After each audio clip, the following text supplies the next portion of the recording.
Sir నేను middle class వాడినే, సాధారణమైన వాడినే, కానీ ఉన్నదాంతో సంతోషంగా బతకడాయా? కానీ ఒక్క బెడ్ మీద కదా పడుకుంటాం. అలా హాయ్ అండి, అందరికీ నమస్తే కమెంటర్స్. సో అందరికీ శుభోదయం. సో ఎన్నో రోజుల నుంచి మీరు అందరూ వెయిట్ చేస్తూ ఉన్నారు ఈ నోటిఫికేషన్ గురించి. సో నాకు తెలిసి మన ఆంధ్రప్రదేశ్లో ఇదే ఫస్ట్ నోటిఫికేషన్ ఇంత లేట్ అవ్వడము. బట్ ఆల్మోస్ట్ అన్ని 1 year 1.5 year కంప్లీట్ అయ్యేది. బట్ అయితే చాలా మంది అడుగుతా ఉన్నారు, సో అన్నయ్య ఒక వీడియో చేయండి కట్ ఆఫ్ మార్క్స్ గురించి కానీ, కోర్టు హియరింగ్ కేసు గురించి కానీ, హోంగార్డ్ కేసు అయితేనేమి, జనరల్ అభ్యర్థుల పరిస్థితి అయితేమి, సో మెరిట్ లిస్ట్ అయితేనేమి, సో దీని అంతటి గురించి ఒక వీడియో అయితే చేయండి అంటున్నారు. సో మనకు కూడా డ్యూటీలు కొంచెం బిజీ షెడ్యూల్. బట్ అయితే ఎక్స్పెషల్లీ మీకోసం, మన ఫ్యామిలీ అభ్యర్థుల కోసం సో ఒక వీడియో చేద్దాము ఎలా అయినా సరే అని చెప్పి ఉండే ఉద్దేశంతో నైట్ డ్యూటీ చేసుకుని కూడా సో ఇప్పుడు మేము ముందుకు రావాల్సి వస్తుందన్నమాట. అంటే మనకు తెలిసిన ఇన్ఫర్మేషన్ వీళ్ళకి ఇస్తే కొంచెం సపోర్టెడ్గా ధైర్యంగా ఉంటారు వీళ్ళు, సో అన్నట్టుగానే మేము ముందుకు వచ్చాము కమెంటర్స్. బట్ అయితే విషయంలోకి వెళ్ళిపోతే యాక్చువల్గా మనకు last month June 25th hearing జరిగింది. సో ఫైనల్ కేసుకు సంబంధించి జడ్జిమెంట్. సో ఆ రోజు అందరూ కంప్లీట్ అయిపోతాను అందరం ఆశ ఎదురు చూసాము. నిన్న కూడా కొంతమంది అభ్యర్థులు ఫోన్ చేశారు, మెసేజ్ పెడుతున్నారు, ఏంటన్నా ఈ రోజున అయిపోతలేదా, పొద్దు నుంచి భోజనం చేయకుండా వెయిట్ చేస్తున్నాము, సో ఇప్పటికీ ఏజ్ అయిపోయింది మాది, సో ట్రైనింగ్ ఏంటి మా పరిస్థితి, ఇంకా లేట్ అవుతుందా, సో కొంత మెడికల్ అభ్యర్థులు అయితేనేమి ఏమి ఇంకా లేట్ అవుతుందా, ఏంటి సిచ్యువేషన్, మ్యారేజ్ చేసుకోవాల్సిన అమ్మాయి పాపం మెసేజ్ పెట్టింది, అన్న మాకు మ్యారేజ్ ఎంగేజ్మెంట్ అయిపోయింది, సో ఈ ఒకవేళ ఈ మధ్యలో మళ్ళీ పెళ్లి పెట్టుకుంటే సో మేము డిస్టెన్స్ తీసుకోవాల్సి వస్తాయి కదా, సో అందుకోసం మేము వెయిట్ చేస్తున్నాం, ఏమైనా రిజల్ట్ వస్తుందా మీకేమన్నా తెలుసు అని. సో బట్ మనకు తెలిసిన ఇన్ఫర్మేషన్ అయితే నేను మీతో షేర్ చేసుకుందామని మేము ముందుకు వచ్చే కమెంటర్స్. విషయం ఏంటి, June 25th hearing అయిపోవాలా, July 2nd మనకు హియరింగ్ కు పోస్ట్ పోన్ జరిగింది. సో నిన్నటికి 47 కేసులు మనదే, 47 కేసు నెంబర్ మనదే, బట్ జరిగిందేమో 44 కేసులు జరిగాయి. సో 44 కేసులు జరిగిన తర్వాత సో జడ్జి గారికి మీటింగ్ ఉండో మరి ఇంకా ఏ కారణాల వలన సో మొత్తానికి అక్కడ నుంచి సో కంప్లీట్ అయిపోయారు వాళ్ళు. 44 కేసు దగ్గరే అక్కడ అయిపోయింది. మన కేసు ఇంకేంటనేది కంప్లీట్ అయిందా, జడ్జిమెంట్ అనేది ఏమీ అనౌన్స్ జరగలేదు, సో లిస్టింగ్ కి రాలేదు, నెక్స్ట్ హియరింగ్ కి తెలియట్లేదు. సో దీంట్లో చాలా మంది అభ్యర్థులు తర్జనా భర్జన అవుతున్నారు, ఏంటి కంప్లీట్ అయిందా, కంప్లీట్ అవ్వలేదా, మెడికల్ ఎప్పుడు పెడతారు, మెరిట్ లిస్ట్ ఎప్పుడు ఇస్తారు, రిజల్ట్ ఎప్పుడు ఇస్తారు, ఏంటి సిచ్యువేషన్, మేము ఇంకేమైనా ముందుకెళ్ళాలా, ఇంకో జాబ్కి వెళ్దామా, దీని గురించి వెయిట్ చేయాలా అనేది చాలా మంది అభ్యర్థులు వెయిట్ చేస్తున్నారు. నేనేం చెప్తున్నానంటే ఇందులో హోంగార్డ్ అభ్యర్థులవి 1147 పోస్టులే ఉన్నాయి. సో భవిష్యత్ దీంట్లో డిస్కస్ చేసుకునేది ఏంటంటే వీళ్ళు ఒకవేళ 150-200 మంది అయిపోతే మిగతా పోస్టును జనరల్ అభ్యర్థులు కలుపరా, సో కలపకూడదు అనేది హోంగార్డ్ అభ్యర్థులలో వాళ్ళ అప్లికేషన్ రిపిటేషన్, కలపాలనేది సో మన జనరల్ అభ్యర్థుల ఆలోచన. సో గవర్నమెంట్ అసలు చైర్మన్ గారు మరి దేనికి అనుకూలంగా ఉంటారు అనేది సో చూడాలి, అది ఎవరు ఎక్స్పెక్ట్ చేయలేదు. కోర్టు బహుశా ఎలా ఇస్తుందో సుప్రీం, సో దానికి అందరూ తల ఉంచాల్సిందే.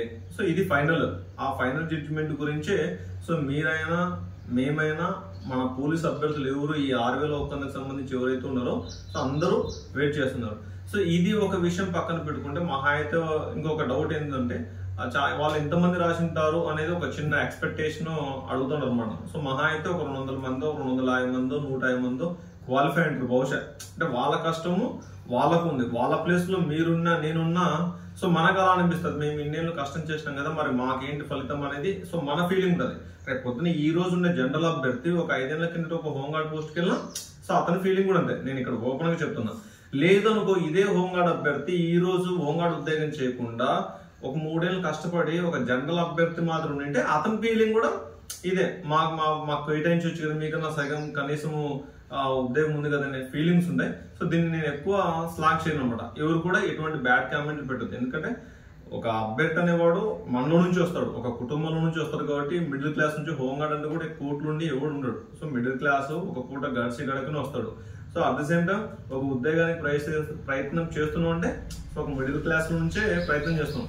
అది ఒక 50 లక్షలు, 2 కోట్లు, 3 కోట్లు బిజినెస్ పెట్టుకున్నాడు ఎవడు దీని జోలికి రాడనమాట. సో ఇది విషయము. బట్ ఎవరు కూడా ఎటువంటి తప్పు అయితే అనుకోదు, ఎవరిని ఉద్దేశించి అయితే కాదనమాట. ఓకేనా కమాండర్స్. నెక్స్ట్ మహా అయితే ఇంకొకటి ఏంటంటే ఇంకో క్వశ్చన్ ఏమొచ్చింది, వీళ్ళ పోస్టులను అభ్యర్థులు కలపొచ్చు కదా అనేది ఒకటి. సో రెండోది ఏంటంటే కొంతమంది తెలుసుకోవాల్సినది, ఇది వరకు ఎస్సీ ఎస్టీ పోస్టులు అయితే కన్నా ఏ అభ్యర్థులు అయితే పార్టిసిపేట్ చేసింటారో ఒక నోటిఫికేషన్ లో ఆ నోటిఫికేషన్ సంబంధించి ఎగ్జాంపుల్ గా ఆంధ్రప్రదేశ్ లో పోలీస్ డిపార్ట్మెంట్ కానీ, రెవెన్యూ డిపార్ట్మెంట్ కానీ, ఇంకా ఏ డిపార్ట్మెంట్ అయినా సరే ఒక నోటిఫికేషన్ ఇచ్చినప్పుడు అందులో ఎస్సీ ఎస్టీ అభ్యర్థులకు సంబంధించిన కేటగిరీ పోస్టులు ఉంటాయి కదా. సో ఆ కేటగిరీ పోస్టులు వాళ్ళు భర్తీ కాకపోతే అవి సంవత్సరమైనా, 2 ఏళ్ళైనా, 3 ఏళ్ళైనా, 4 ఏళ్ళైనా ఆ పోస్టులు అలాగే బ్యాక్లాగ్ చేసి కేవలం వాళ్ళకు మాత్రమే వాటిని ఇస్తారనమాట. సో భర్తీ చేస్తారు, నెక్స్ట్ నోటిఫికేషన్ లో యాడ్ చేసి ఇస్తారు. సో అలాగనే వీటిని చేయకూడదా, చేయాలనేది కొంచెం తర్జనా పడుతూ ఉన్నారు. సో దాని గురించి మనకు క్లారిటీ లేదు కాబట్టి నేను కూడా మీతో ఆ విషయం షేర్ చేసుకోలేకపోతున్నాను అనమాట క్లారిటీగా. ఎందుకంటే కోర్టులో ఉంది కాబట్టి కోర్టు విషయాన్ని మనం ఎక్కువ మాట్లాడలేం కాబట్టి సో మీకు కొంచెం ధైర్యంగా ఉండడం కోసం మాత్రమే సో ఈ విషయం క్లారిటీ చేస్తున్నాను అనమాట. ఓకేనా. సో రెండో విషయం ఏంటి, మీరు ఏదైనా సరే ఖచ్చితంగా రిజల్ట్ ఏ రోజైనా రావచ్చు. సో ఆల్మోస్ట్ నాకు తెలిసి నేను ఆ ఎక్స్పెక్టేషన్ అక్కడ అంతా అయిపోయిండొచ్చు. సో రిజల్ట్ వరకు అంతా అయిపోయింది. సో ఒక కోర్టు కేసు కంప్లీట్ అయిపోతే, ఈరోజు కోర్టు కేసు కంప్లీట్ అయితే అనుకో, రాత్రికి అప్లోడ్ చేసేస్తారు సిస్టంలో, పొద్దునకి రిజల్ట్ మెరిట్ లిస్ట్ పెట్టేస్తారు. సో అది కాబట్టి ఏ క్షణంలో అయినా రిజల్ట్ వచ్చే అవకాశం ఉంది కాబట్టి మీరందరూ బీ కేర్ఫుల్ గా. సో మీ యొక్క అయితే నేనేం చెప్తానంటే, జనరల్ అభ్యర్థులు ఎవరైనా సరే మెడికల్ గురించి ఎక్కువ టెన్షన్ తీసుకోకుండా సో మీకున్న టయాన్ని, ఆరోగ్యాన్ని నీట్ గా కాపాడుకోండి. బట్ రిజల్ట్ గురించి అయితే ఎక్కువ ఆలోచించొద్దు.